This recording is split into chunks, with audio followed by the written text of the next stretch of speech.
नमस्कार प्रिय दर्शकों, लॉन्ग लाइफ चैनल पर आप सभी का स्वागत है। यह वीडियो बहुत ही ज्ञानवर्धक है।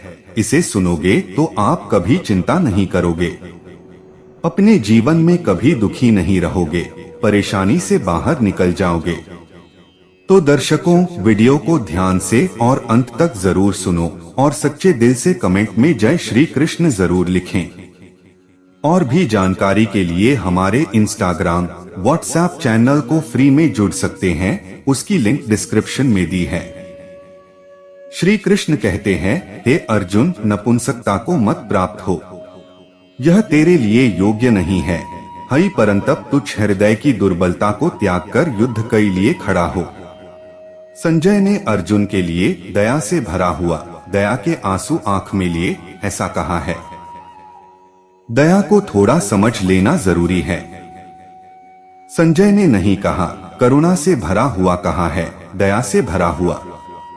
साधारणत शब्दकोश में दया और करुणा पर्यायवाची दिखाई पड़ते हैं। साधारणत हम भी उन दोनों शब्दों का एक सा प्रयोग करते हुए दिखाई पड़ते हैं। उससे बड़ी भ्रांति पैदा होती है। दया का अर्थ है परिस्थितिजन्य और करुणा का अर्थ है मन स्थितिजन्य। उनमें बुनियादी फर्क है। करुणा का अर्थ है जिसके हृदय में करुणा है, बाहर की परिस्थिति से उसका कोई संबंध नहीं है। करुणावान व्यक्ति अकेले में बैठा हो तो भी उसके हृदय से करुणा बहती रहेगी। जैसे निर्जन में फूल खिला हो तो भी सुगंध उड़ती रहेगी। राह पर निकलने वालों से कोई संबंध नहीं है। राह से कोई निकलता है या नहीं निकलता है, फूल की सुगंध को इससे कुछ लेना देना नहीं है। नहीं कोई निकलता तो निर्जन पर भी फूल की सुगंध उड़ती है। कोई निकलता है तो उसे सुगंध मिल जाती है, यह दूसरी बात है। फूल उसके लिए सुगंधित नहीं होता है।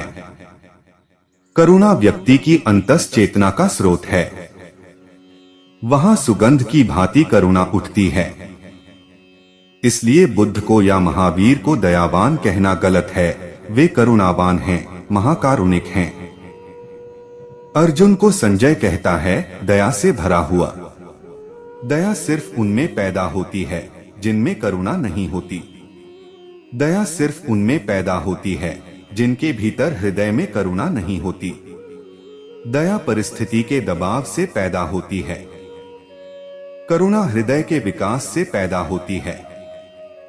राह पर एक भिखारी को देखकर जो आपके भीतर पैदा होता है वह दया है, वह करुणा नहीं है। और तब एक बात और समझ लेनी चाहिए कि दया अहंकार को भरती है और करुणा अहंकार को विगलित करती है।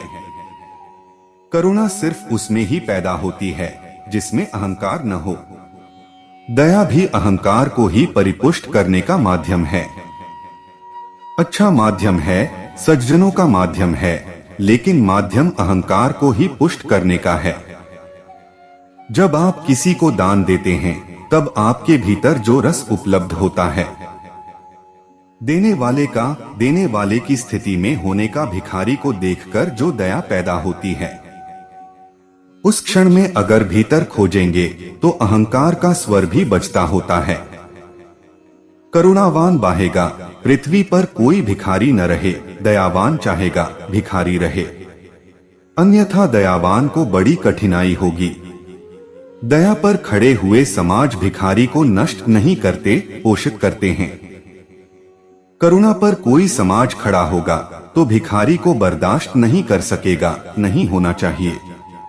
अर्जुन के मन में जो हुआ है वह दया है। करुणा होती तो क्रांति हो जाती।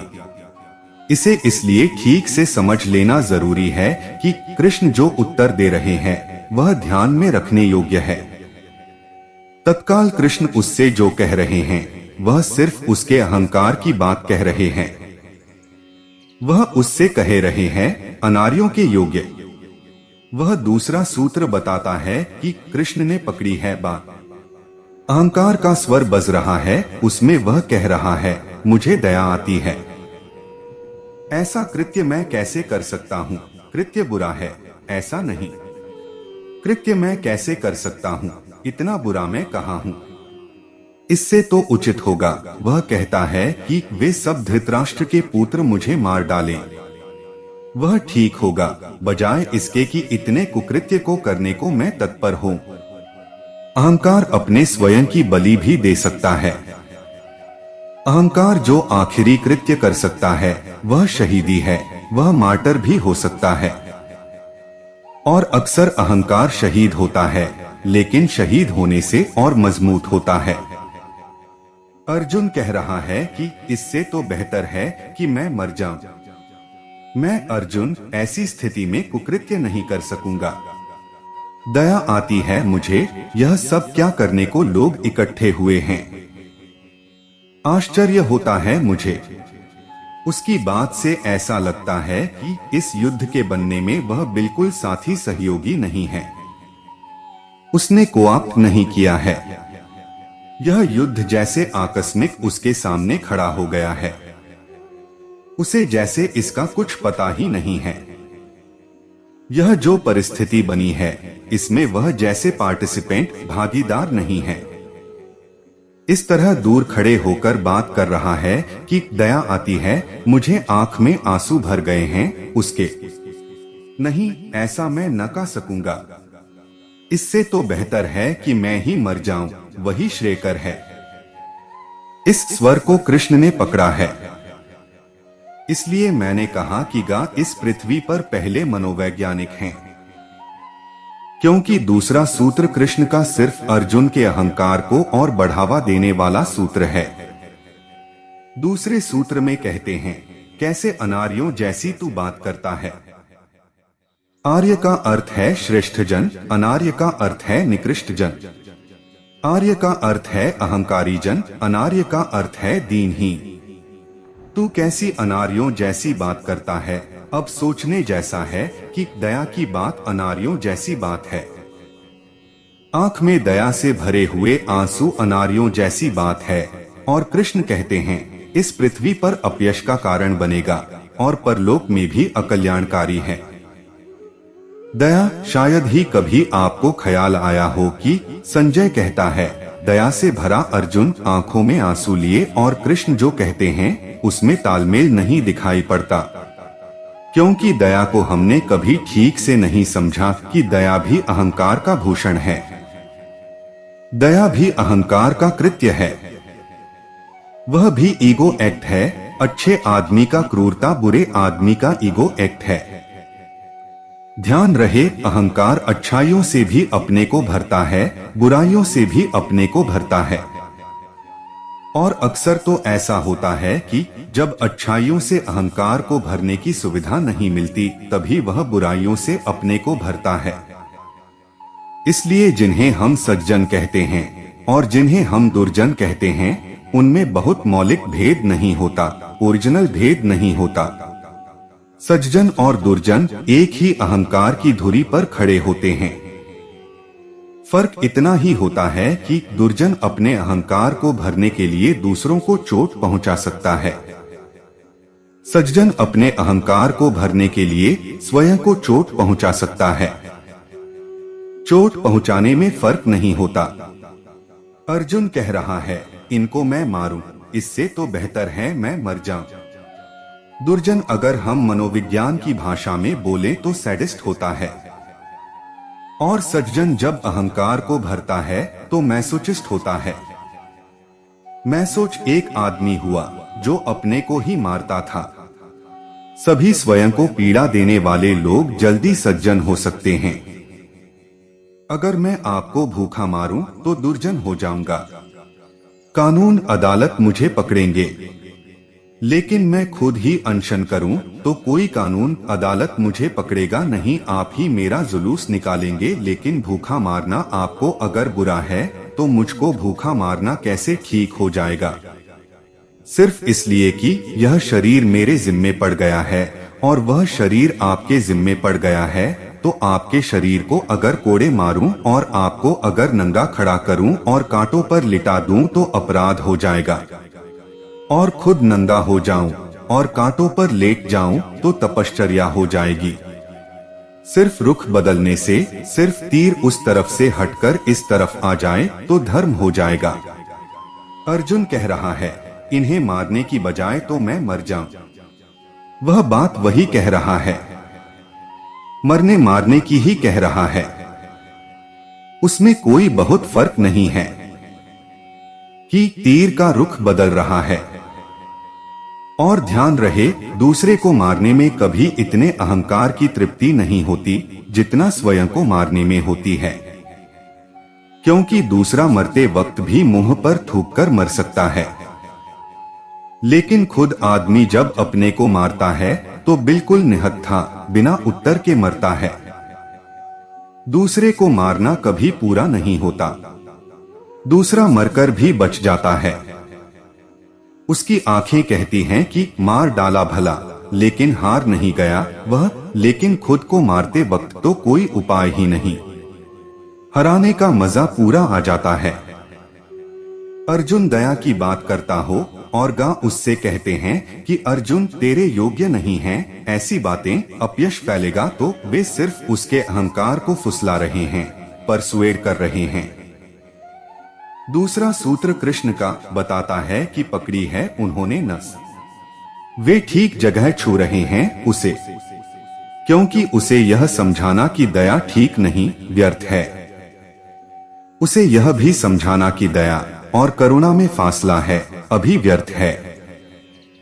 अभी तो उसकी रग अहंकार है, अभी अहंकार सैडिज्म से मैसोचिज्म की तरफ जा रहा है। अभी वह दूसरे को दुख देने की जगह अपने को दुख देने के लिए तत्पर हो रहा है। इस स्थिति में वे दूसरे सूत्र में उससे कहते हैं कि तू क्या कह रहा है? आर्य होकर, सभ्य सुसंस्कृत होकर, कुलीन होकर कैसी अकुलीनों जैसी बात कर रहा है? भागने की बात कर रहा है, युद्ध से कातरता तेरे मन को पकड़ती है। वे चोट कर रहे हैं उसके अहंकार को। बहुत बार गीता को पढ़ने वाले लोग ऐसी बारीक और नाजुक जगहों पर बुनियादी भूल कर जाते हैं। क्या कृष्ण यह कह रहे हैं कि अहंकारी हो नहीं? कृष्ण सिर्फ यह देख रहे हैं कि जो दया उठ रही है वह अगर अहंकार से उठ रही है तो अहंकार को फुलाने से तत्काल विदा हो जाएगी। इसलिए कहते हैं कातरपन की बातें कर रहा है, कायरता की बातें कर रहा है, सख्त से सख्त शब्दों का वे उपयोग करेंगे। यहाँ अर्जुन से वे जो कह रहे हैं पूरे वक्त उसमें क्या प्रतिक्रिया पैदा होती है उसके लिए कह रहे हैं। मनोविश्लेषण शुरू होता है। कृष्ण अर्जुन को साइको एनालिसिस में ले जाते हैं। लेट गया अर्जुन कोच पर अब गा की। अब वे जो भी पूछ रहे हैं उसको जगाकर पूरा देखना चाहेंगे कि वह है कहां, कितने गहरे पानी में है।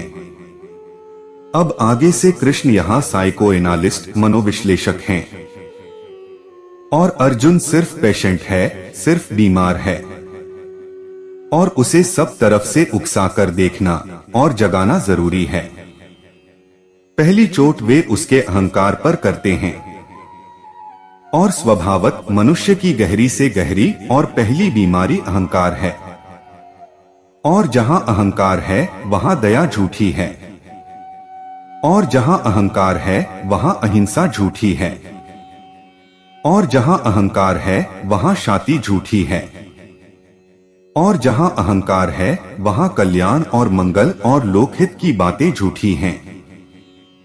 क्योंकि जहां अहंकार है वहां ये सारी की सारी चीजें सिर्फ अहंकार के आभूषण के अतिरिक्त और कुछ भी नहीं है। अर्जुन उवाच कथन भीष्मः संख्ये द्रोणं च मधुसूदन ईशुभि प्रति योत्स्यामि पूजा ही वृसूदन। तब अर्जुन बोला, हे मधुसूदनु, मैं रणभूमि में भीष्म पितामह और द्रोणाचार्य के प्रीत किस प्रकार बाणों को करके युद्ध करूंगा, क्योंकि हे आई ऊदन वे दोनों ही पूजनीय हैं। किन अर्जुन नहीं पकड़ पाता वह फिर वही दोहराता है दूसरे कोण से। वह कहता है मैं द्रोण और भीष्म से कैसे युद्ध करूंगा, वे मेरे पूज्य हैं।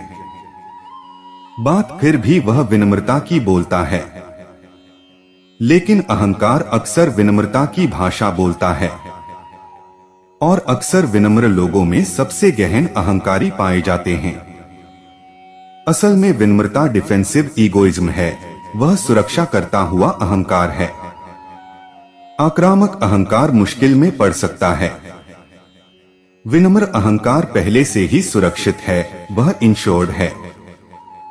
इसलिए जब कोई कहता है मैं तो कुछ भी नहीं हूँ, आपके चरणों की धूल हूँ, तब जरा उसकी आंखों में देखना, तब उसकी आंखें कुछ और ही कहती हुई मालूम पड़ेगी, उसके शब्द कुछ और कहते मालूम पड़ेंगे। गाने अर्जुन की रग पर हाथ रखा है, लेकिन अर्जुन नहीं समझ पा रहा है। वह दूसरे कोने से फिर बात शुरू करता है। वह कहता है द्रोण को जो मेरे गुरु हैं, भीष्म को जो मेरे परम आदरणीय हैं, पूज्य हैं, उन पर मैं कैसे आक्रमण करूंगा। यहाँ ध्यान में रखने जैसी बात है, यहाँ भीष्म और द्रोण गौण है। अर्जुन कह रहा है मैं कैसे आक्रमण करूंगा। इतना बुरा मैं नहीं कि द्रोण पर और बाण खींचूं कि भीष्म की और छाती छेदूं नहीं, यह मुझसे न हो सकेगा। यहाँ वह कह तो यही रहा है कि वे पूज्य हैं, यह मैं कैसे करूंगा। लेकिन गहरे में खोजें और देखें तो पता चलेगा, वह यह कह रहा है कि यह मेरी जो इमेज है, मेरी जो प्रतिमा है, मेरी ही आंखों में जो मैं हूँ, उसके लिए यह असंभव है। इससे तो बेहतर है मधुसूदन की मैं ही मर जाऊं। इससे तो अच्छा है प्रतिमा बचे, शरीर खो जाए, अहंकार बचे, मैं खो जाऊं। वह जो इमेज है मेरी, वह जो सेल्फ इमेज है उसकी, हर आदमी की अपनी अपनी एक प्रतिमा है। जब आप किसी पर क्रोध कर लेते हैं और बाद में पछताते हैं और क्षमा मांगते हैं, तो इस भ्रांति में मत पड़ना कि आप क्षमा मांग रहे हैं और पछता रहे हैं। असल में आप अपने सेल्फ इमेज को वापस निर्मित कर रहे हैं। आप जब किसी पर क्रोध करते हैं तो आपने निरंतर अपने को अच्छा आदमी समझा है, वह प्रतिमा आप अपने ही हाथ से खंडित कर लेते हैं। क्रोध के बाद पता चलता है कि वह अच्छा आदमी जो मैं अपने को अब तक समझता था, क्या मैं नहीं हूँ। अहंकार कहता है नहीं, आदमी तो मैं अच्छा ही हूँ। यह क्रोध जो हो गया है, यह बीच में आ गई भूल चूक है। इन स्पाइट ऑफ मी, मेरे बावजूद हो गया है। यह कोई मैंने नहीं किया है, हो गया, परिस्थितिजन्य है। पछताते हैं, क्षमा मांग लेते हैं। अगर सच में ही क्रोध के लिए पछताए हैं तो दोबारा क्रोध फिर जीवन में नहीं आना चाहिए। नहीं, लेकिन कल फिर क्रोध आता है। नहीं, क्रोध से कोई अड़चन न थी, अड़चन हुई थी कोई और बात से। वह कभी सोचा ही नहीं था कि मैं और क्रोध कर सकता हूँ। तो जब पछता लेते हैं तब आपकी अच्छी प्रतिमा, आपका अहंकार फिर सिंहासन पर विराजमान हो जाता है। वह कहता है देखो माफी मांग ली, क्षमा मांग ली, विनम्र आदमी हूँ।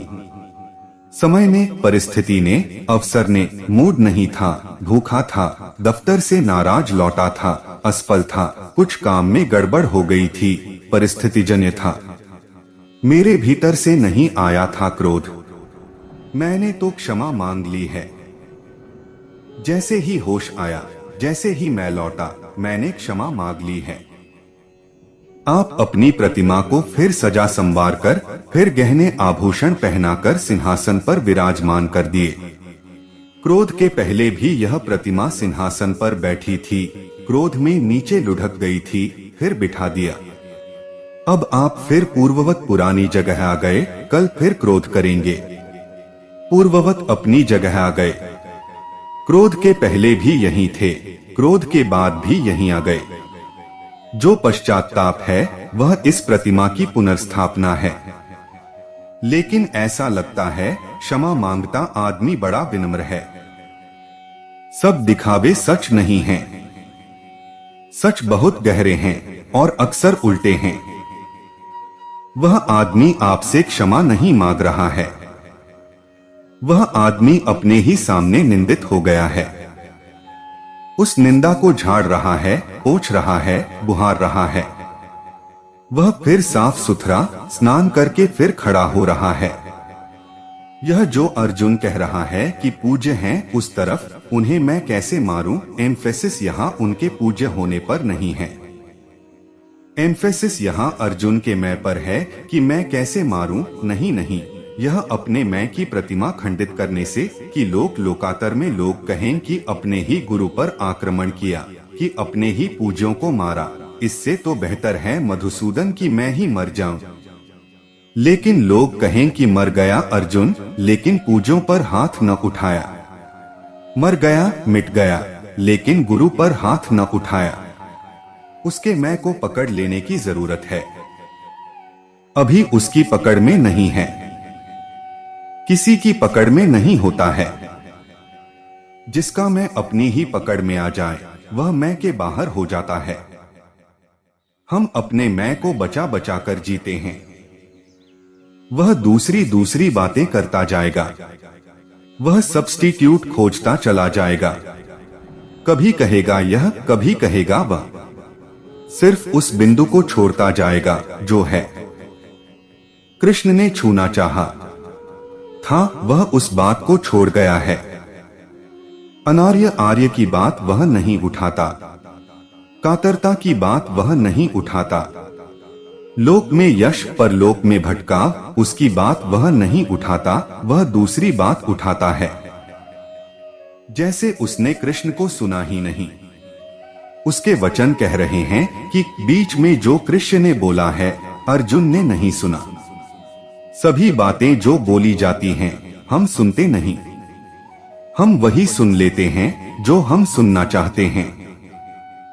सभी जो दिखाई पड़ता है वह हम देखते नहीं। हम वही देख लेते हैं जो हम देखना चाहते हैं। सभी जो हम पढ़ते हैं वह पढ़ा नहीं जाता। हम वही पढ़ लेते हैं जो हम पढ़ना चाहते हैं। हमारा देखना, सुनना, पढ़ना सब सिलेक्टिव है, उसमें चुनाव है।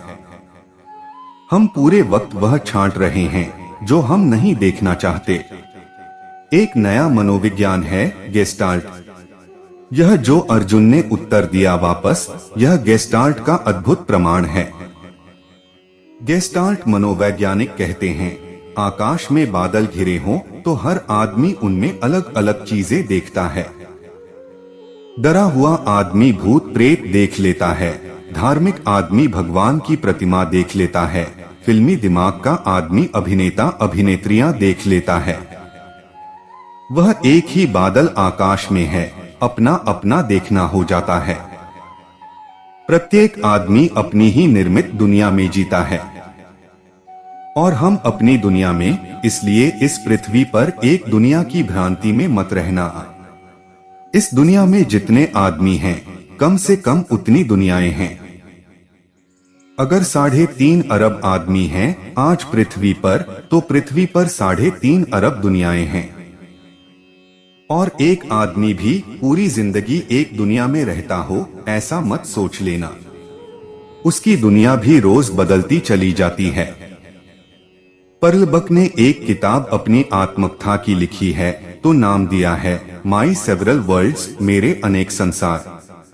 अब एक आदमी के अनेक संसार कैसे होंगे, रोज बदल रहा है। और प्रत्येक व्यक्ति अपनी दुनिया के आसपास बाड़े, दरवाजे, संतरी, पहरेदार खड़े रखता है और वह कहता है इनको भीतर आने देना, इनको बाहर से ही कह देना कि घर पर नहीं है। यह हम लोगों के साथ ही नहीं करते, सूचनाओं के साथ भी करते हैं। अब अर्जुन ने बिल्कुल नहीं सुना है। गाने जो कहा वह बिल्कुल नहीं सुना है। वह जो उत्तर दे रहा है वह बताता है कि वह इर्रेलेवेंट है, उसकी कोई संगति नहीं है। हम भी नहीं सुनते। 2 आदमी बात करते हैं, अगर आप चुपचाप साक्षी बनकर खड़े हो जाएं तो बड़े हैरान होंगे। लेकिन साक्षी बनकर खड़ा होना मुश्किल है, क्योंकि पता नहीं चलेगा और आप भी तीसरे आदमी भागीदार हो जाएंगे बातचीत में। अगर आप दो आदमियों की साक्षी बनकर बात सुने तो बहुत हैरान होंगे कि ये एक दूसरे से बात कर रहे हैं या अपने अपने से बात कर रहे हैं। एक आदमी जो कह रहा है, दूसरा जो कहता है, उससे उसका कोई भी संबंध नहीं है। जुग ने एक संस्मरण लिखा है कि दो पागल प्रोफेसर उसके पागलखाने में भर्ती हुए इलाज के लिए। ऐसे भी प्रोफेसरों के पागल होने की संभावना ज्यादा है। या यह भी हो सकता है कि पागल आदमी प्रोफेसर होने को उत्सुक रहते हैं। वे दोनों पागल हो गए हैं। साधारण पागल नहीं हैं। साधारण पागल डर जाता है, भयभीत हो जाता है। प्रोफेसर पागल हैं। पागल होकर वे और भी बुद्धिमान हो गए हैं। जब तक जागे रहते हैं, घनघोर चर्चा चलती रहती है। जुग खिड़की से छिपकर सुनता है कि उनमें क्या बात होती है। बातें बड़ी अद्भुत होती हैं, बड़ी गहराई की होती हैं। दोनों इन्फॉर्म्ड हैं, उन दोनों ने बहुत पढ़ा लिखा, सुना समझा है। कम उनकी जानकारी नहीं है, शायद वही उनके पागलपन का कारण है। जानकारी ज्यादा हो और ज्ञान कम हो तो भी आदमी पागल हो सकता है। और ज्ञान तो होता नहीं, जानकारी ही ज्यादा हो जाती है, फिर वह बोझ हो जाती है। चकित है जुग उनकी जानकारी देखकर। वे जिन विषयों पर चर्चा करते हैं वे बड़े गहरे और नाजुक हैं। लेकिन इससे भी चकित ज्यादा दूसरी बात पर है, और वह यह कि जो एक बोलता है उसका दूसरे से कोई संबंध ही नहीं होता। लेकिन यह तो पागल के लिए बिल्कुल स्वाभाविक है। इससे भी ज्यादा चकित इस बात पर है कि जब एक बोलता है तो दूसरा चुप रहता है और ऐसा लगता है कि सुन रहा है। और जैसे ही वह बंद करता है कि दूसरा जो बोलता है तो उसे सुनकर लगता है कि उसने उसे बिल्कुल नहीं सुना। क्योंकि अगर वह आकाश की बात कर रहा था तो वह पाताल की शुरू करता है। उसमें कोई संबंध ही नहीं होता। तब वह अंदर गया और उसने जाकर पूछा कि और सब तो मेरी समझ में आ गया, आप गहरी बातें कर रहे हैं। वह समझ में आ गया। समझ में यह नहीं आ रहा है कि जब एक बोलता है तो दूसरा चुप क्यों हो जाता है। तो वे दोनों हंसने लगे और उन्होंने कहा कि क्या तुम हमें पागल समझते हो? इस दुनिया में पागल भर अपने को कभी पागल नहीं समझते।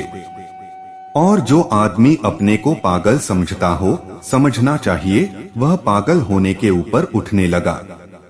क्या तुम हमें पागल समझते हो? उन दोनों ने कहा। नहीं, जुग ने कहा, ऐसी भूल मैं कैसे कर सकता हूँ। पागल बिल्कुल आपको नहीं समझता हूँ। पर यही मैं पूछ रहा हूँ कि जब एक बोलता है तो दूसरा चुप क्यों रह जाता है। तो उन्होंने कहा, क्या तुम समझते हो कि हमें कन्वर्सेशन का नियम भी मालूम नहीं, बातचीत करने की व्यवस्था भी मालूम नहीं। हमें मालूम है कि जब एक बोले तो दूसरे को चुप रहना चाहिए। जुग ने कहा, जब तुम्हें इतना मालूम है तो मैं यह और पूछना चाहता हूँ कि जो एक बोलता है उससे दूसरे के बोलने का कभी कोई संबंध ही नहीं होता। दोनों फिर हंसने लगे। उन्होंने कहा, खैर हम तो पागल समझे जाते हैं, लेकिन इस जमीन पर जहाँ भी लोग बोलते हैं दो उनकी बातों में कोई संबंध होता है। जुग घबराकर वापस लौट आया। उसने अपने संस्मरण में लिखा है कि उस दिन से मैं भी सोचता हूँ जब किसी से बात करता हूँ संबंध है। थोड़ा संबंध हम बना लेते हैं। जब आपसे मैं बात कर रहा हूँ, अगर हम पागल नहीं हैं, जिसकी की संभावना बहुत कम है, तो जब आप बोल रहे हैं तब मैं अपने भीतर बोले चला जाता हूँ। जैसे ही आप चुप होते हैं मैं बोलना शुरू करता हूँ। मैं जो बोलना शुरू करता हूँ उसका संबंध मेरे भीतर जो मैं बोल रहा था उससे होता है, आपसे नहीं होता।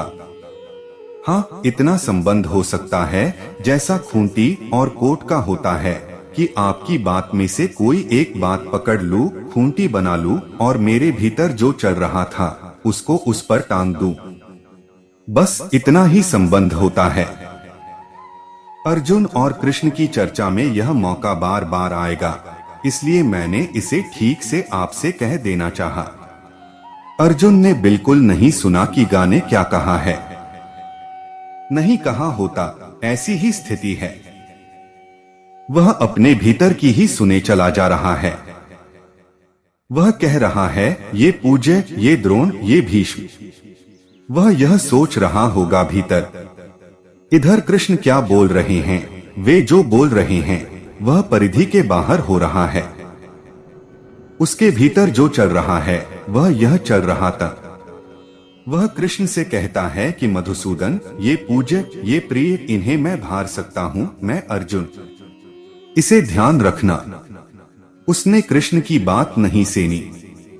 प्रश्न, भगवान श्री, आपने बताया कि प्रोफेसर पागल होते हैं, तो आप पहले दर्शन शास्त्र के प्राध्यापक थे, अब आप आचार्य बन गए हैं, तो हमको आप उपलब्ध हुए हैं, यह हमारा सौभाग्य है। आपने अभी एक बात बताई ईगो के बारे में, तो एक प्रश्न यह उठता है कि ईगो के बिना तो प्रोजेक्यान होता ही नहीं। और साइकोलॉजिस्ट जो हैं, आप तो आत्म संश्लेषक हैं, मगर साइकोलॉजिस्ट तो यह कहते हैं कि ईगो फुलफिलमेंट के बिना व्यक्तित्व का पूर्णतया विकास नहीं होता। और आप अहशून्यता की बात करते हैं, तो क्या ईगो को एनाइलेट करने का आप सूचन दे रहे हैं? एक तो मैंने कहा कि प्रोफेसर के पागल होने की संभावना ज्यादा होती है। पागल हो ही जाता है, ऐसा नहीं कहा। और दूसरा यह भी नहीं कहा है कि सभी पागल प्रोफेसर होते हैं, ऐसा भी नहीं कहा है, संभावना ज्यादा होती है। असल में जहां भी तथाकथित शान का भार ज्यादा हो, बर्डन हो, वहीं चित्त विक्षिप्त हो सकता है। ज्ञान तो चित्त को मुक्त करता है, शान का भार विक्षिप्त करता है। और ज्ञान जो मुक्त करता है वह स्वयं से आता है, और ज्ञान जो विक्षिप्त कर देता है वह स्वयं से कभी नहीं आता, वह सदा पर से आता है। दूसरी बात पूछी है कि मनोवैज्ञानिक तो अहंकार को विकसित करने की बात करते हैं, मैं तो अहंकार को शून्य करने की बात करता हूँ। मनोवैज्ञानिक निश्चित ही अहंकार को विकसित करने की बात करेंगे। सभी मनोवैज्ञानिक नहीं, बुद्ध नहीं करेंगे, कृष्ण नहीं करेंगे, महावीर नहीं करेंगे, फ्रायड करेगा, एरिक्सन करेगा। उसका कारण है क्योंकि फ्रायड या एरिक्सन के लिए अहंकार से ऊपर कोई और सत्य नहीं है। तो जो आखिरी सत्य है उसको विकसित किया जाना चाहिए। महावीर, बुद्ध या कृष्ण के लिए अहंकार आखिरी सत्य नहीं है, केवल बीच की सीढ़ी है।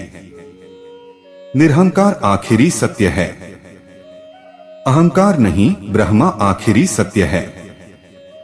अहंकार सिर्फ सीढ़ी है। इसलिए बुद्ध या महावीर या कृष्ण कहेंगे, अहंकार को विकसित भी करो और विसर्जित भी करो। सीढ़ी पर चढ़ो भी और सीढ़ी को छोड़ो भी। आओ भी उस पर, जाओ भी उस पर से, उठो भी उस तक, पार भी हो जाओ। चूंकि मन के पार भी सत्ता है, इसलिए मन का जो आखिरी सत्य है, अहंकार, वह पार की सत्ता के लिए छोड़ने का पहला कदम होगा। अगर मैं अपने घर से आपके घर में आना चाहूँ, तो मेरे घर की आखिरी दीवार छोड़ना ही आपके घर में प्रवेश का पहला कदम होगा। मन की आखिरी सीमा अहंकार है। अहंकार से ऊपर मन नहीं जा सकता। चूंकि पश्चिम का मनोविज्ञान मन को आखिरी सत्य समझ रहा है, इसलिए अहंकार के विकास की बात उचित है। उचित कह रहा हूँ, सत्य नहीं। सीमा के भीतर बिल्कुल ठीक है बात।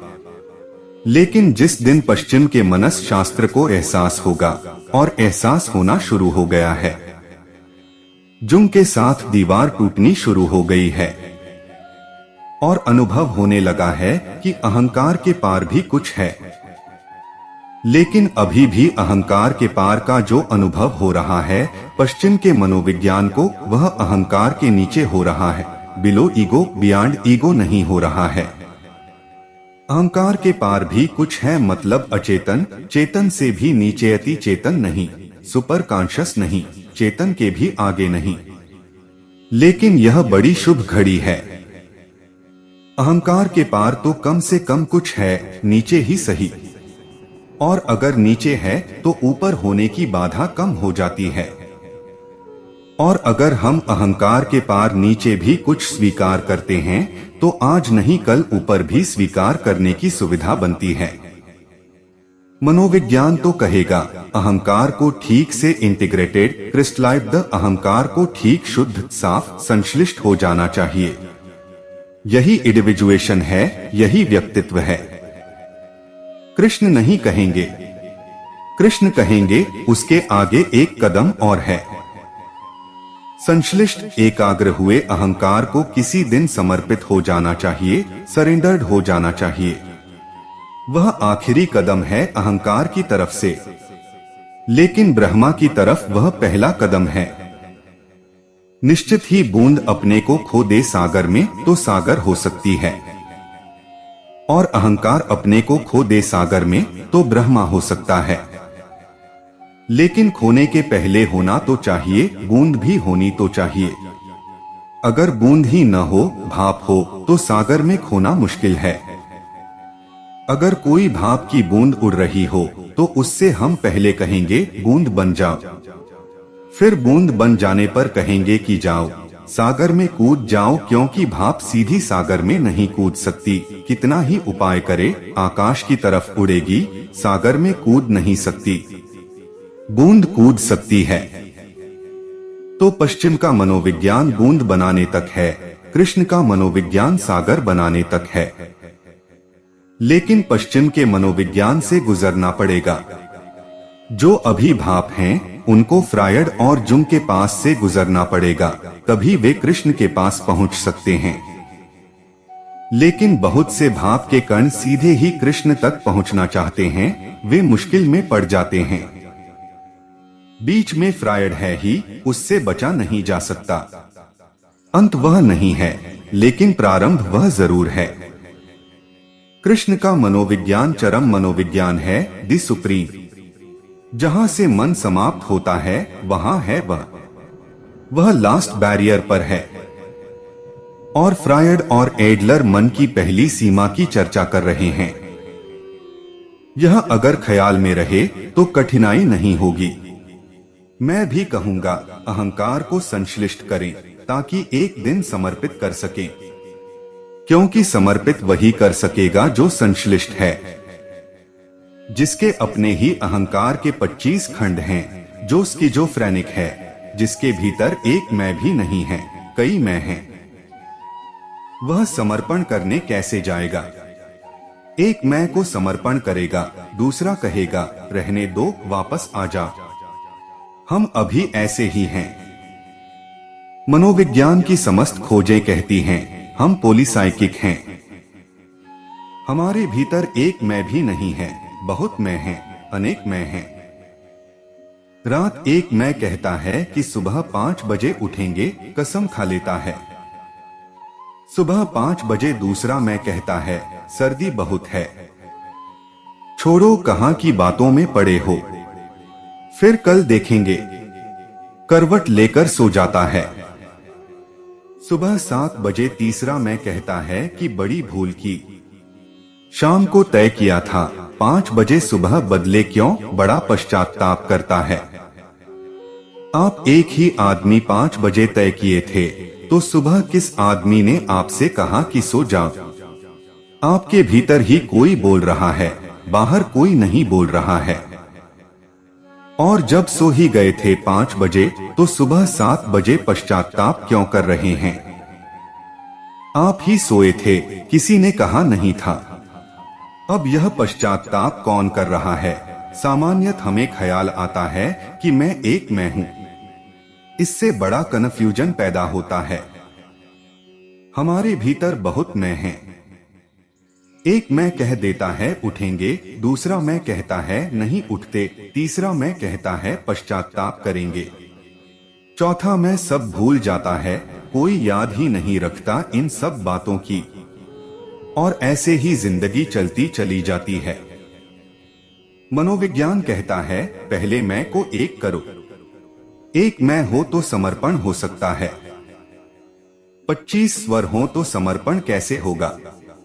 इसलिए भगवान के सामने एक मैं तो झुक जाता है चरणों में, दूसरा मैं अकड़कर खड़ा रहता है। वहीं मंदिर में एक मैं तो चरणों में सिर रखे पड़ा रहता है, दूसरा देखता रहता है कि मंदिर में कोई देखने वाला आया कि नहीं आया। एक ही आदमी खड़ा है पर दो मैं हैं। एक वहां चरणों में सिर रखे है, दूसरा झांककर देख रहा है कि लोग देख रहे हैं कि नहीं देख रहे हैं। अब समर्पण कर रहे हो तो लोगों से, देखने वालों से क्या लेना देना है? एक मैं नीचे चरणों में पड़ा है, दूसरा मैं कह रहा है, कहां के खेल में पड़े हो, सब बेकार है, कहीं कोई भगवान नहीं है। एक मैं इधर भगवान के चरण पकड़े हुए है, दूसरा मैं दुकान पर बैठा हुआ काम में लगा है। मैं संश्लिष्ट होना चाहिए, तभी समर्पण हो सकता है। इसलिए मैं इनमें विरोध नहीं देखता, मैं इनमें विकास देखता हूं। फ्रायड अंत नहीं है, लेकिन महत्वपूर्ण है और मैं संश्लिष्ट करने में उपयोगी है। कृष्ण अंत हैं। वहां एक सीमा पर जाकर मैं को समर्पित भी कर देना है। गुरुन् हत्वा ही महानुभावान श्रेयो भोक्तु भैक्ष्यम पीह लोके। हत्वार्थ कामास्तु गुरुनि है भुज्जीय भोगानुरुधिर प्रदिग्धा। महानुभाव गुरुजनों को न मारकर हम लोक में भिक्षा का अन्न भी भोगना कल्याणकारक समझता हूँ, क्योंकि गुरुजनों को मारकर भी हम लोक में रुधिर से सने हुए अर्थ और कामरूप भोगों को ही तो भोगूंगा।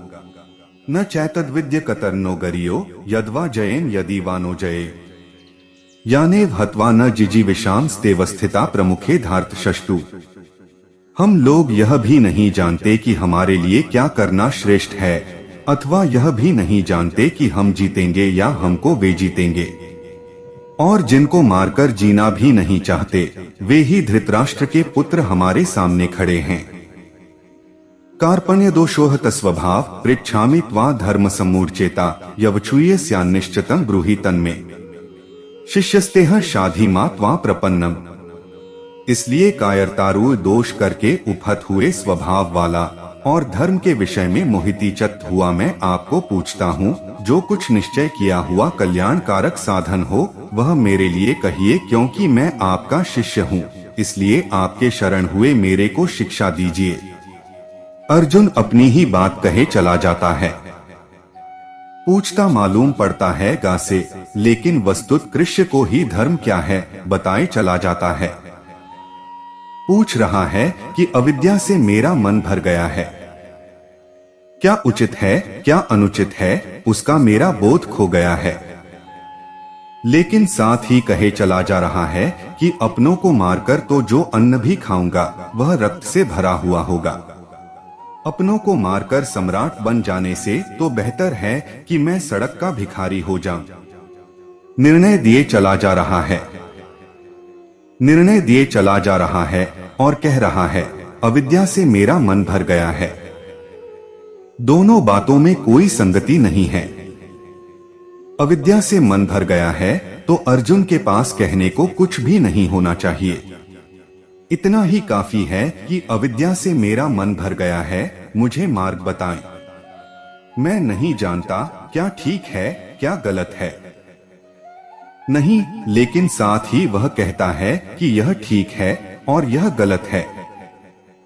चित्त हमारा कितना ही कहे कि अविद्या से भर गया, अहंकार मानने को राजी नहीं होता।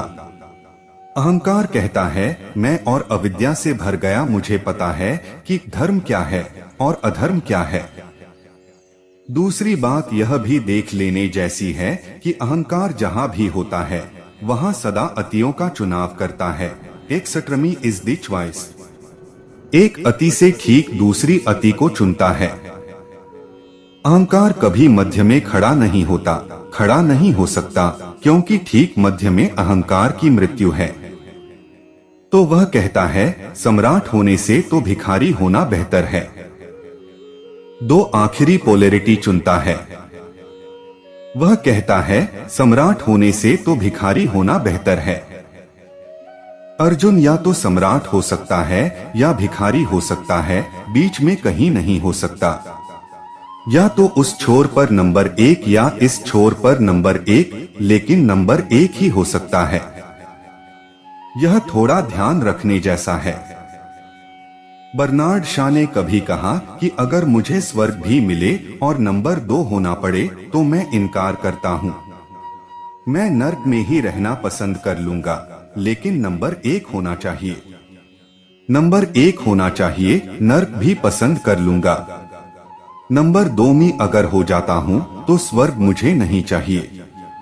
क्या मजा होगा उस स्वर्ग में जिसमें नंबर 2 हो गए। नर्क में भी मजा हो सकता है अगर नंबर 1, इसलिए नंबर 1 होने वाले लोग अगर सब नर्क में इकट्ठे हो जाते हों तो बहुत हैरानी नहीं है। दिल्ली से नर्क का रास्ता एकदम करीब है। दिल्ली से गए कि नर्क में गए, वहां बीच में गैप भी नहीं है। वह जो नंबर 1 होने के लिए पीड़ित है, अगर उससे सम्राट होना छूटता हो तो वह तत्काल जो दूसरा विकल्प है वह भिखारी होने का है। यह विकल्प भी देखना जरूरी है, क्योंकि यह विकल्प सिर्फ अहंकार ही चुनता है। यह विकल्प एक्सट्रीमी अति का विकल्प सदा अहंकार ही चुनता है, क्योंकि अहंकार को इससे मतलब नहीं है कि सम्राट बनो कि भिखारी बनो। मतलब इससे है कि नंबर 1 अर्जुन कह रहा है कि इससे तो बेहतर है कि मैं भिखारी ही हो जाऊं, सड़क पर भीख मांगू।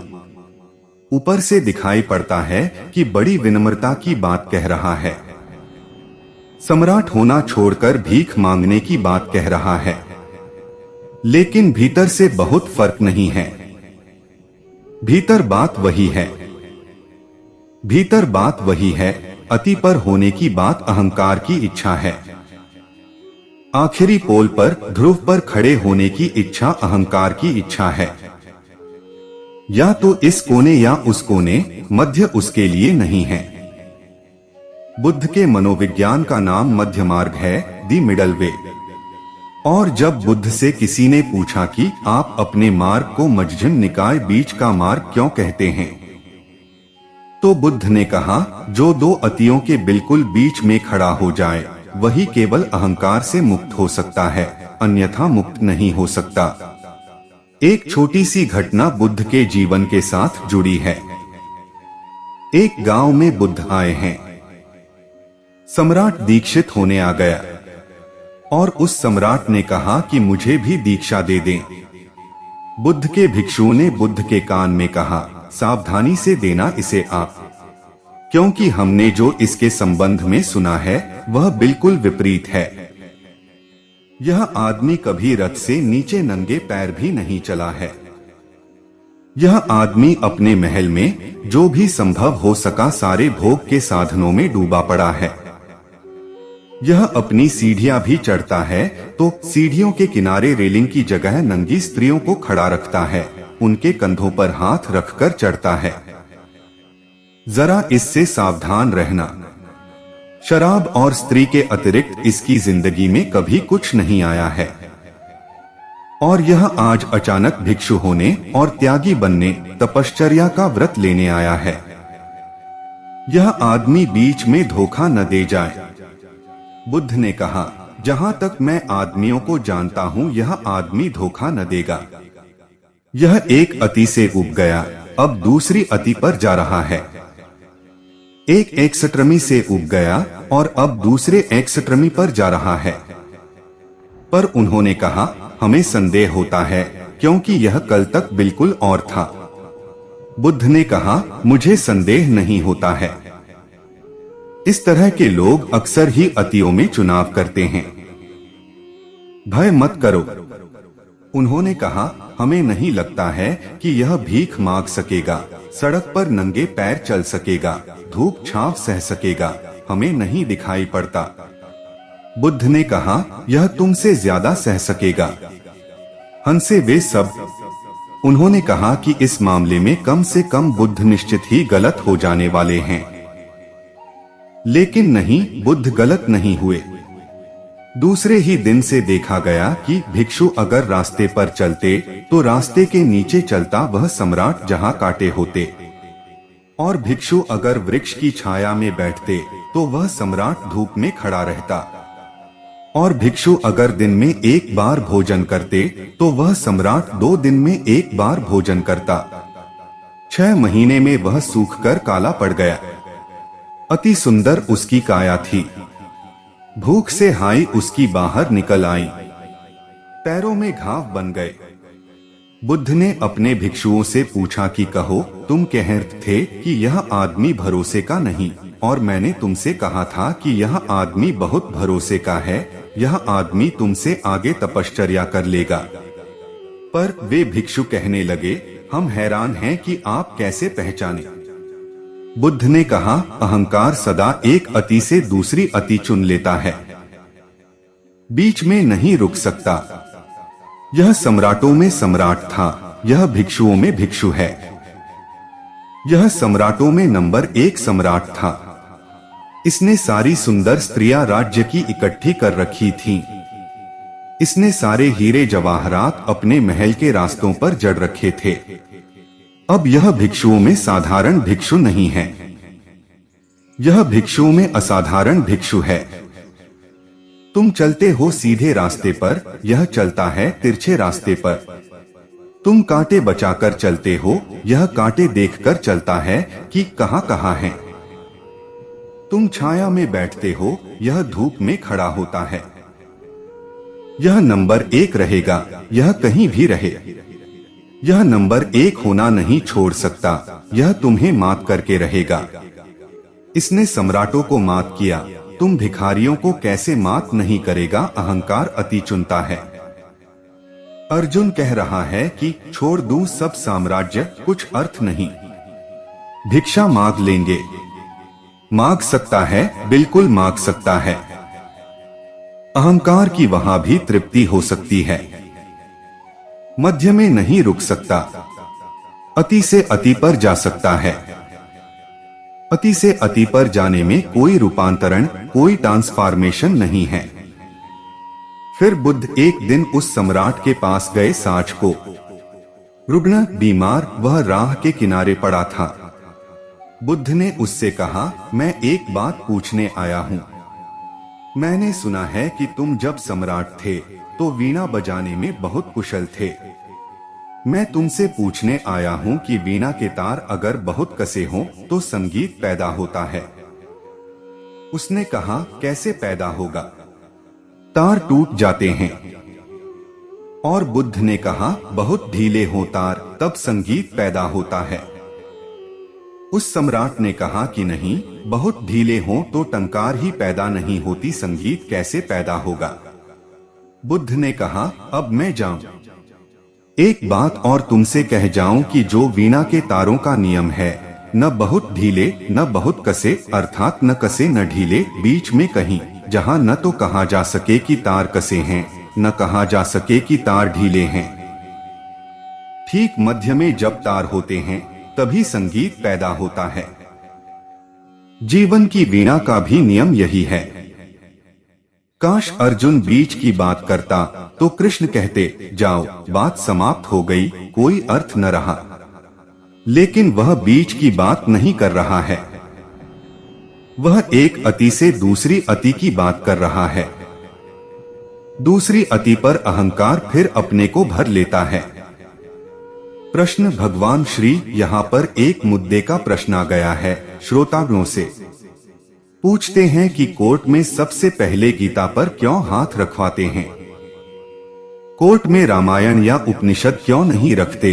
क्या गीता में एक श्रद्धा है या सिर्फ अंधश्रद्धा है? पूछा है कि अदालत में शपथ लेते वक्त गीता पर हाथ क्यों रखवाते हैं? रामायण पर क्यों नहीं रखवा लेते? उपनिषद पर क्यों नहीं रखवा लेते? बड़ा कारण है। पता नहीं अदालत को पता है या नहीं, लेकिन कारण है, कारण बड़ा है। राम कितने ही बड़े हों, लेकिन इस मुल्क के चित्त में वे पूर्ण अवतार की तरह नहीं है, अंश है उनका अवतार। उपनिषद के ऋषि कितने ही बड़े ज्ञानी हों, लेकिन अवतार नहीं हैं। कृष्ण पूर्ण अवतार हैं। परमात्मा अगर पूरा पृथ्वी पर उतरे तो करीब करीब कृष्ण जैसा होगा। इसलिए कृष्ण इस मुल्क के अधिकतम मन को छू पाए हैं, बहुत कारणों से। एक तो पूर्ण अवतार का अर्थ होता है मल्टी डायमेंशनल, बहुआयामी, जो मनुष्य के समस्त व्यक्तित्व को स्पर्श करता हो। राम वन डायमेंशनल हैं। हर्बर्ट मार्क्यूस ने एक किताब लिखी है, वन डायमेंशनल मैन, एक आयामी मनुष्य। राम वन डायमेंशनल हैं, एक आयामी हैं, एक सुरे हैं, एक ही स्वर है उनमें। स्वभावत एक ही स्वर का आदमी सिर्फ उस एक सुरे आदमियों के लिए प्रीतिकर हो सकता है, सबके लिए प्रीतिकर नहीं हो सकता। महावीर और बुद्ध सभी एक सुरे हैं, एक ही स्वर है उनका। इसलिए समस्त मनुष्यों के लिए महावीर और बुद्ध प्रीतिकर नहीं हो सकते। हाँ, मनुष्यों का एक वर्ग होगा जो बुद्ध के लिए दीवाना हो जाए, जो महावीर के लिए पागल हो जाए। लेकिन एक वर्ग ही होगा, सभी मनुष्य नहीं हो सकते। लेकिन कृष्ण मल्टी डायमेंशनल हैं। ऐसा आदमी जमीन पर खोजना कठिन है जो कृष्ण में प्रेम करने योग्य तत्व न पाले।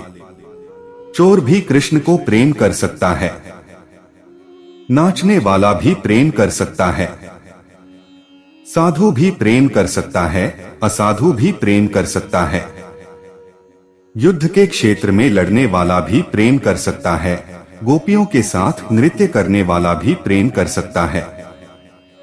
कृष्ण एक आर्केस्ट्रा हैं, बहुत वाद्य हैं, सब बज रहे हैं। जिसे जो वाद्य पसंद हो वह अपने वाद्य को तो प्रेम कर ही सकता है। और इसलिए पूरे कृष्ण को प्रेम करने वाले आदमी पैदा नहीं हो सके। जिन्होंने भी प्रेम किया है उन्होंने कृष्ण में चुनाव किया है। सूरदास तो बालकृष्ण को प्रेम करते हैं, गोपियों से वे बहुत डरते हैं, इसलिए बालकृष्ण को प्रेम करते हैं, क्योंकि बालकृष्ण उन्हें जमते हैं कि बिल्कुल ठीक हैं। ठीक है कि बालक है तो चलेगा। जवान कृष्ण से सूरदास को डर लगता है, क्योंकि जवान सूरदास से सूरदास को डर लगा है। तो अपना चुनाव है उनका, वह अपना चुनाव कर लेंगे। अब अगर केशवदास को कृष्ण को प्रेम करना है तो बालकृष्ण की वह फिक्र ही छोड़ देंगे। वह तो जवान कृष्ण को जो कि चांद की छाया में नाच रहा है, जिसके कोई नीति नियम नहीं है, जिसकी कोई मर्यादा नहीं, जो अमर्याद है, जिसको कोई बंधन नहीं पकड़ते, जो एकदम अराजक है, तो केशवदास तो उस युवा कृष्ण को चुन लेंगे, बालकृष्ण की फिक्र छोड़ देंगे। अब तक कृष्ण को पूरा प्रेम करने वाला आदमी नहीं हुआ, क्योंकि पूरे कृष्ण को प्रेम करना तभी संभव है जब वह आदमी भी मल्टी डायमेंशनल हो। हम आमतौर से एक आयामी होते हैं। एक हमारा ट्रैक होता है व्यक्तित्व का, एक रेल की पटरी होती है, उस पटरी पर हम चलते हैं। मगर कृष्ण में हमें अपनी पटरी के योग्य मिल जाएगा। इसलिए कृष्ण इस मुल्क के हर तरह के आदमी के लिए प्रीतिकर हैं। बुरे से बुरे आदमी के लिए प्रीतिकर हो सकते हैं। ध्यान रहे, अदालत में अच्छे आदमियों को तो कभी कभी जाना पड़ता है, यानी जब बुरे आदमी उनको ले जाते हैं तब जाना पड़ता है। अदालत आमतौर से बुरे आदमियों की जगह है। बुरा आदमी अगर राम को प्रेम करता होता तो अदालत में आता ही नहीं। जो अदालत में आ गया है, राम की कसम खिलाना नासमझी है, उसको कृष्ण की कसम खिलाई जा सकती है। अदालत में आकर भी आदमी कृष्ण को प्रेम करता हुआ हो सकता है। बुरे आदमी के लिए भी कृष्ण खुले हैं। इन बुरे आदमियों के लिए भी उनके मकान का एक दरवाजा है जो खुला है। राम वगैरह के मंदिर में इखरे दरवाजे हैं, कृष्ण के मंदिर में बहुत दरवाजे हैं। वहां शराबी भी जाए तो उसके लिए भी एक दरवाजा है। असल में कृष्ण से बड़ी छाती का आदमी खोजना बहुत मुश्किल है। इसलिए मैं नहीं कहता कि अदालत को पता होगा, यह मुझे पता नहीं, लेकिन जाने अनजाने कृष्ण का रेंज व्यक्तियों को छूने का सर्वाधिक है। अधिकतम व्यक्ति उनसे स्पर्शित हो सकते हैं। ऐसा कोई भी व्यक्ति नहीं है जिससे कृष्ण आलिंगन करने से इनकार करें, कहें कि तू हमारे लिए नहीं, हट सबके लिए हैं। इसलिए सर्वाधिक के लिए होने से संभावना है। और पूछा है कि क्या सिर्फ अंधविश्वास है? नहीं, सिर्फ अंधविश्वास नहीं है। इस जगत में सत्य से भी बड़ा सत्य प्रेम है। और जिसके प्रति प्रेम है उसके प्रति असत्य होना मुश्किल है। असल में जिसके प्रति प्रेम है हम उसी के प्रति सत्य हो पाते हैं। जिंदगी में हम सत्य वही हो पाते हैं जहां हमारा प्रेम है। और अगर प्रेमी के पास भी आप सत्य न हो पाते हो तो समझना कि प्रेम का धोखा है। अगर एक पति अपनी पत्नी से भी कुछ छिपाता हो और सत्य न हो पाता हो, एक पत्नी अपने पति से भी कुछ छिपाती हो और सत्य न हो पाती हो, कोई बड़ी बात नहीं, छोटी मोटी बात भी छिपाती हो, अगर उसे क्रोध आ रहा हो और क्रोध को भी छिपाती हो तो भी प्रेम की कमी है, तो भी प्रेम नहीं है। प्रेम अपने को पूरा नग्न उघाड़ देता है, सब तरह से, सब परतों पर। अंधविश्वास कारण नहीं है। प्रेम की रग को पकड़ना जरूरी है तो ही सत्य बुलवाया जा सकता है। यह भी मैं नहीं जानता कि अदालत को पता है या नहीं, क्योंकि अदालत को प्रेम का कुछ पता होगा, इसमें जरा संदेह है। लेकिन इतना तो मनसशास्त्र कहता है कि अगर हम प्रेम की रग को पकड़ लें तो आदमी के सत्य बोलने की सर्वाधिक संभावना है। बोलेगा कि नहीं यह दूसरी बात है, लेकिन अधिकतम संभावना वही है जहां प्रेम की रग को हम पकड़ लेते हैं। और जहां प्रेम नहीं है वहां अधिकतम असत्य की संभावना है, क्योंकि सत्य का कोई कारण नहीं रह जाता है। न हि प्रपश्यामि ममायनुच्छाद्य छोकमो छोष्णीमीन्द्रियाणाम अवाप्य भूमावसयत्न वृद्ध राज्यन सुराणामी चाधिपत्यम, क्योंकि भूमि में निष्कंटक धन धान्य संपन्न राज्य की और देवताओं के स्वामीपन को प्राप्त होकर भी मैं उस उपाय को नहीं देखता हूँ जो कि मेरी इंद्रियों के सुखाने वाले शोक को दूर कर सके। संजय उवाच एव मुक्ता हशिकेशं गुडाकेश परंतप न योत्स्य हति गोविंद मुक्त्वा तूषणो बभूव। तमुवाच हशिकेश प्रहसन्ने भारत सेन्योरुभ्योर मध्ये विषीदंतमिदं वच। संजय बोले, हे राजन, निद्रा को जीतने वाला अर्जुन अंतर्यामी भगवान श्री कृष्ण के प्रति इस प्रकार कहकर फिर युद्ध नहीं करूंगा, ऐसे स्पष्ट कहकर चुप हो गया। उसके उपरांत हे भरतवंशी धृतराष्ट्रु अंतर्यामी श्री कृष्ण ने दोनों सेनाओं के बीच में उस शोकयुक्त अर्जुन को हंसते हुए से यह वचन कहा। अर्जुन अति अनिश्चय की स्थिति में है। संजय कहता है, फिर भी ऐसा कहकर कि मैं युद्ध नहीं करूंगा, अर्जुन रथ में बैठ गया है। अति अनिश्चय की स्थिति में ऐसा निश्चयात्मक भाव कि मैं युद्ध नहीं करूंगा, सोचने जैसा है। इतना डिसिसिव वक्तव्य, इतना निर्णायक वक्तव्य कि मैं युद्ध नहीं करूंगा, और इतनी अनिश्चय की स्थिति की क्या ठीक है क्या गलत है। इतनी अनिश्चय की स्थिति की मन अविद्या से भरा है। मेरा मुझे प्रकाशित करो, लेकिन मुझे प्रकाशित करो यह कहता हुआ भी वह निर्णय तो अपना ही ले लेता है। वह कहता है मैं युद्ध नहीं करूंगा। इसके जरा भीतर प्रवेश करना जरूरी होगा।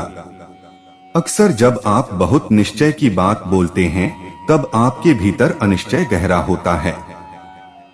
एक आदमी कहता है कि मैं दृढ़ निश्चय करता हूँ। जब ऐसा कोई आदमी कहे तो समझना कि उसके भीतर अनिश्चय बहुत ज्यादा है, नहीं तो दृढ़ निश्चय की जरूरत नहीं पड़ेगी।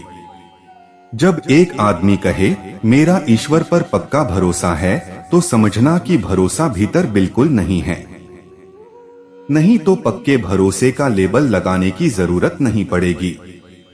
जब एक आदमी बार बार कहे कि मैं सत्य ही बोलता हूँ तब समझना कि भीतर असत्य की बहुत संभावना है, अन्यथा ऐसे बोलने की जरूरत नहीं पड़ेगी। हम अपने भीतर जो डामाडोलपन है उसे निश्चयात्मक वक्तव्यों को ऊपर से थोपकर मिटाने की कोशिश में रत होते हैं। हम सभी जो भीतर बिल्कुल निश्चित नहीं है उसको भी बाहर चेहरे पर निश्चित करके देख लेना चाहते हैं। अब यह अर्जुन बड़े मजे की बात कह रहा है। वह कह रहा है मैं युद्ध नहीं करूंगा। उसने तो आखिरी निर्णय ले लिया, उसने निष्पत्ति ले ली, उसने तो कंक्लूडिंग बात कह दी। अब कृष्ण के लिए छोड़ा क्या है? अगर युद्ध नहीं करूंगा तो अब कृष्ण से पूछने को क्या बचा है? सलाह क्या लेनी है? इसलिए दूसरी बात जो संजय कह रहा है वह बड़ी मजेदार है। वह कह रहा है कृष्ण ने हंसते हुए। वह हंसी किस बात पर है? हंसने का क्या कारण है? अर्जुन हंसी योग्य है, इतनी दुख और पीड़ा में पड़ा हुआ, इतने संकट में, इतनी क्राइसिस में, और कृष्ण हंसते हैं। लेकिन अब तक नहीं हंसे थे। पहली दफे कृष्ण हंसते हैं। उसके वक्तव्य को सुनकर उस हंसी का कारण है कि वे देखते हैं इतना अनिश्चित आदमी इतने निश्चय वक्तव्य दे रहा है कि युद्ध नहीं करूंगा। धोखा किसको दे रहा है? उसके धोखे पर, उसके सेल्फ डिसिपान पर, उसकी आत्मवचना पर कृष्ण को हंसी आ जाती है। जो जानता है उसे आएगी। देख रहे हैं कि नीचे तो दरारें ही दरारें हैं उसके मन में। देख रहे हैं कि नीचे तो कटा कटा मन है उसका, टूटा टूटा मन है।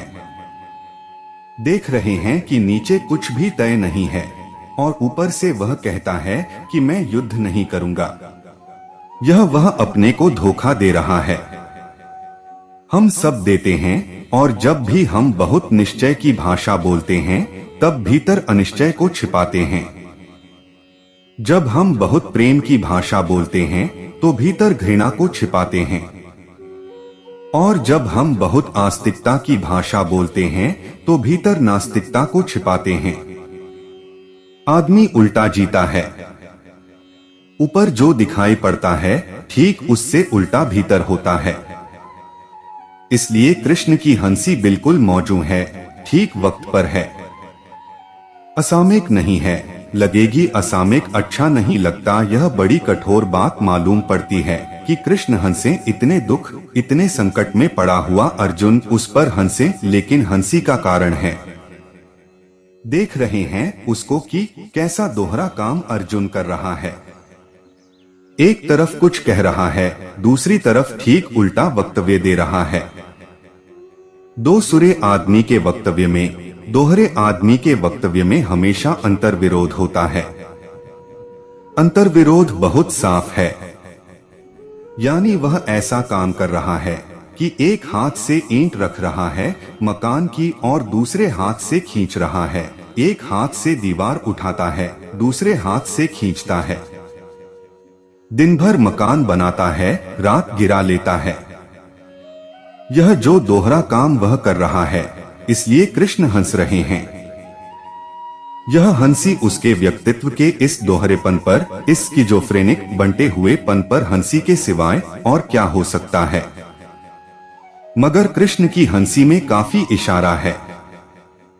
लेकिन मैं नहीं समझता कि अर्जुन ने वह हंसी देखी होगी, और मैं नहीं समझता कि अर्जुन ने वह हंसी सुनी होगी। आखिरी सूत्र और पढ़ लें। श्री भगवान वाच अशोव्यानन व शोचस्त्वं प्रज्ञावादाष्ट भाष्य गतासुम गतासुष्ट नानुषी चंती पंडिता। श्री कृष्ण बोले, हे अर्जुन, तू न शौक करने योग्यों के लिए शोक करता है और पंडितों के से वचनों को कहता है, परंतु पंडित जन जिनके प्राण चले गए हैं उनके लिए और जिनके प्राण नहीं गए हैं उनके लिए भी नहीं शोक करते हैं। हंसकर जो कृष्ण ने कहा है वह और भी कठोर है।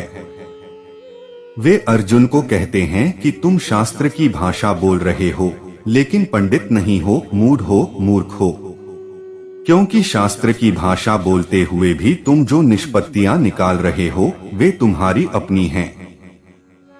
शास्त्र की भाषा बोल रहा है, क्या क्या अधर्म हो जाएगा, क्या क्या अशुभ हो जाएगा, क्या क्या बुरा हो जाएगा, पूरी शास्त्र की भाषा अर्जुन बोल रहा है। लेकिन शास्त्र की भाषा पर अपने को थोप रहा है। जो निष्कर्ष लेना चाहता है वह उसके भीतर लिया हुआ है। शास्त्र से केवल गवाही और समर्थन खोज रहा है। मूर्ख और पंडित में एक ही फर्क है। मूर्ख भी शास्त्र की भाषा बोल सकता है, अक्सर बोलता है, कुशलता से बोल सकता है, क्योंकि मूर्ख होने और शास्त्र की भाषा बोलने में कोई विरोध नहीं है। लेकिन मूर्ख शास्त्र से वही अर्थ निकाल लेता है जो निकालना चाहता है। शास्त्र से मूर्ख को कोई प्रयोजन नहीं है, प्रयोजन अपने से है। शास्त्र को भी वह अपने साथ खड़ा कर लेता है। गवाही की तरह सिमन बेल ने कहीं एक वाक्य लिखा है कि कुछ लोग हैं जो सत्य को भी अपने पक्ष में खड़ा करना चाहते हैं और कुछ लोग हैं जो सत्य के पक्ष में स्वयं खड़े होना चाहते हैं। बस दो ही तरह के लोग हैं। कुछ लोग हैं जो धर्म को अपनी पीठ के पीछे खड़ा करना चाहते हैं, शास्त्र को अपने पीछे खड़ा करना चाहते हैं, और कुछ लोग हैं जो धर्म के साथ खड़े होने का साहस रखते हैं। लेकिन धर्म के साथ खड़ा होना बड़ा क्रांतिकारी कदम है, क्योंकि धर्म मिटा डालेगा, आपको तो बचने नहीं देगा। लेकिन धर्म को अपने पक्ष में खड़ा कर लेना बहुत कन्फर्मिस्ट, बहुत सरल, बड़ा रूढ़िग्रस्त कदम है, क्योंकि उससे आप अपने को बचाने के लिए सुविधा और सिक्योरिटी खोजते हैं। अर्जुन पंडित की भाषा बोल रहा है, पंडित जैसी बातें बोल रहा है, लेकिन अर्जुन को ज्ञान से, प्रज्ञा से कोई लेना देना नहीं है। अपने पक्ष में सारे शास्त्रों को खड़ा करना चाहता है, और जो व्यक्ति शास्त्र को अपने पक्ष में खड़ा कर लेना चाहता है, स्वभावत अपने को शास्त्र के ऊपर रख लेता है। और अपने को शास्त्र के ऊपर रख लेने से ज्यादा खतरनाक और कुछ भी नहीं हो सकता है, क्योंकि उसने यह तो मान ही लिया कि वह ठीक है, उसमें गलती होने की तो उसे अब कोई संभावना न रही। उसने अपने ठीक होने का तो अंतिम निर्णय ले लिया। अब वह शास्त्रों में भी अपने को खोज लेता है। ईसाई फकीर एक बात कहा करते हैं कि शैतान भी शास्त्र से हवाले दे देता है, अक्सर देता है। कोई कठिनाई नहीं है शास्त्र से हवाले दे देने में, आसान है बात। अर्जुन भी वैसे ही शास्त्र के हवाले दे रहा है। और बड़े मजे की बात यह है कि किस आदमी के सामने शास्त्र के हवाले दे रहा है। जब शास्त्र मूर्तिमंत सामने खड़ा हो तब शास्त्र के हवाले सिर्फ नासमझ दे सकता है। किस आदमी के सामने शान की बातें बोल रहा है। जब शान सामने खड़ा हो तब ज्ञान की उधार बातें सिर्फ नासमझ बोल सकता है। कृष्ण का हंसना उचित है, और कृष्ण का यह कहना भी उचित है कि अर्जुन तू पंडित की भाषा बोलता है, लेकिन निपट गंवारी का काम कर रहा है। किसके सामने सुना है मैंने कि बोधिधर्म के पास एक आदमी गया बुद्ध की एक किताब लेकर और बोधिधर्म से बोला कि इस किताब के संबंध में मुझे कुछ समझा। बोधिधर्म ने कहा कि यदि तू समझता है कि बुद्ध की किताब मैं समझा सकूंगा तो किताब को फेंक, मुझसे ही समझ ले। और अगर तू समझता है कि बुद्ध की किताब बोधिधर्म नहीं समझा सकेगा तो मुझे फेंक, किताब को ही समझ ले। कृष्ण की हंसी बहुत उचित है। किनके हवाले दे रहा है, और बड़े मजे की बात है, पूरे समय कह रहा है भगवान, कह रहा है भगवान, हे मधुसूदन, और शास्त्र के हवाले दे रहा है। भगवान के सामने भी कुछ नासमझ शास्त्र लेकर पहुंच जाते हैं, उनकी नासमझी का कोई अंत नहीं है। अगर कभी भगवान भी उन्हें मिल जाए तो उसके सामने भी वे गीता के उद्धरण देंगे कि गीता में ऐसा लिखा है, तो भगवान को हंसना ही पड़ेगा कि कम से कम अब तो गीता छोड़ो, लेकिन वे नहीं छोड़ेंगे। वह अर्जुन जो आम पंडित की नासमझी है वही कर रहा है, और कृष्ण सीधे और साफ कह रहे हैं। इतनी सीधी और साफ बात कम कही गई है, बहुत कम कही गई है। कृष्ण कह सकते हैं, कहने का कारण है, लेकिन अर्जुन इसे भी सुनेगा या नहीं, यह कहना मुश्किल है। अर्जुन करीब करीब पूरी गीता में बहुत समय तक अंधे और बहरे का ही प्रदर्शन करता है, अन्यथा शायद गीता की जरूरत ही नहीं थी। अगर वह एक बार गौर से आंख खोलकर कृष्ण को देख लेता तो ही बात समाप्त हो गई थी, लेकिन वह भगवान भी कहे चला जाता है और उनकी तरफ ध्यान भी नहीं दे रहा है। जब खुद भगवान ही सारथी हैं, अगर सच में वह जानता है कि वे भगवान हैं, तो जब वे सारथी बनकर ही रथ पर बैठ गए हों और लगाम उनके ही हाथ में हो, तब वह व्यर्थ अपने सिर पर वजन क्यों ले रहा है सोचने का। अगर वे भगवान ही हैं, ऐसा वह जानता है, तो अब और पूछने की क्या गुंजाइश है। हाथ में लगाम उनके है, छोड़ दे बात, लेकिन वह कहता है भगवान जानता अभी नहीं है। हम भी भगवान कहे चले जाते हैं, जानते नहीं हैं। मंदिर में एक आदमी भगवान के सामने खड़े होकर कहता है कि नौकरी नहीं लग रही, नौकरी लगवा दे भगवान। अगर भगवान को जानता ही है तो इतना तो जानना ही चाहिए कि नौकरी नहीं लग रही, इसका उन्हें पता होगा। यह कृपा करके इनकमेशन मत दें। और अगर इतना भी उनको पता नहीं है तो ऐसे भगवान के सामने हाथ जोड़कर भी कुछ होने वाला नहीं है। जो आम भक्त भगवान के सामने कर रहा है, कह रहा है भगवान, और शक उसे इतना भी है कि अब यह लड़के को नौकरी नहीं लग रही है। जीसस सूली पर आखिरी क्षण में जब हाथ में उनके खीले ठोंक दिए गए तो उनके मुंह से एक आवाज निकल गई जोर से कि हे भगवान, यह क्या दिखला रहा है, यह क्या करवा रहा है। एक क्षण को जीसस के मुंह से निकल गया, यह क्या करवा रहा है। मतलब क्या हुआ, शिकायत हो गई। मतलब क्या हुआ, मतलब यह हुआ कि जीसस कुछ और देखना चाहते थे और कुछ और हो रहा है।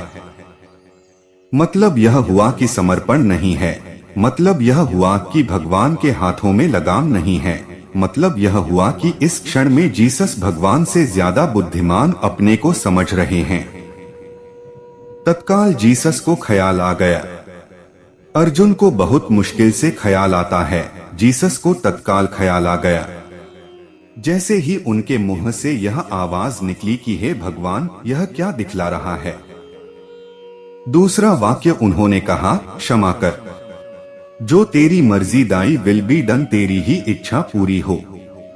यह मैं क्या कह दिया, क्या दिखला रहा है। शक पैदा हो गया। मेरे हिसाब में तो इस एक वचन को बोलते वक्त जीसस मरियम के बेटे जीसस थे और दूसरे वचन को बोलते वक्त वे क्राइस्ट हो गए। इस बीच में क्रांति घटित हो गई। एक क्षण पहले तक वे सिर्फ मरियम के बेटे जीसस थे, जिसने कहा यह क्या दिखला रहा है। शिकायत मौजूद थी। आस्तिक के मन में शिकायत नहीं हो सकती। दूसरे क्षण में ही तत्काल उनके मुंह से निकला, क्षमा कर, तेरी इच्छा पूरी हो। जो तू कर रहा है वही ठीक है, उससे अन्यथा ठीक होने का कोई सवाल ही नहीं है। बस वे क्राइस्ट हो गए। दूसरे ही क्षण वे मरियम के साधारण बेटे न रहे, वे परमात्मा के पुत्र हो गए। अर्जुन कहे तो चला जा रहा है भगवान भगवान, लेकिन वह संबोधन है वैसे ही जैसे सभी संबोधन झूठे होते हैं, औपचारिक होते हैं। अभी भगवान उसे दिखाई नहीं पड़ रहा है। दिखाई तो उसे यही पड़ रहा है कि अपना सखा है, कृष्ण आ गया है, साथ सारथी का काम कर रहा है। साथ है इसलिए पूछ लेते हैं। बाकी भगवान की जो अनुभूति है वह अगर उसे हो जाए तो पूछने को क्या बचता है। उसे कहना चाहिए कि लगाम तुम्हारे हाथ में है, जो मर्जी दाई विल बी डन, अपनी इच्छा पूरी करो। इसलिए उसके भगवान का संबोधन अभी सार्थक नहीं है, क्योंकि वह संबोधनों के बाद भी निर्णय खुद ले रहा है। वह कह रहा है मैं युद्ध नहीं करूंगा, कह रहा है भगवान कह रहा है मैं युद्ध नहीं करूंगा। इस पर कृष्ण हंसें और कहें कि तू बड़ी विरोधी बातें बोल रहा है तो उचित ही है। तो प्रिय दर्शकों, उम्मीद करता हूं कि आपको वीडियो पसंद आया होगा। और आप हमारे चैनल पर नए हो तो वीडियो को लाइक और चैनल को सब्सक्राइब जरूर करें। आपके एक लाइक से ही हमें प्रेरणा मिलती है और हम मोटिवेट होते हैं। धन्यवाद।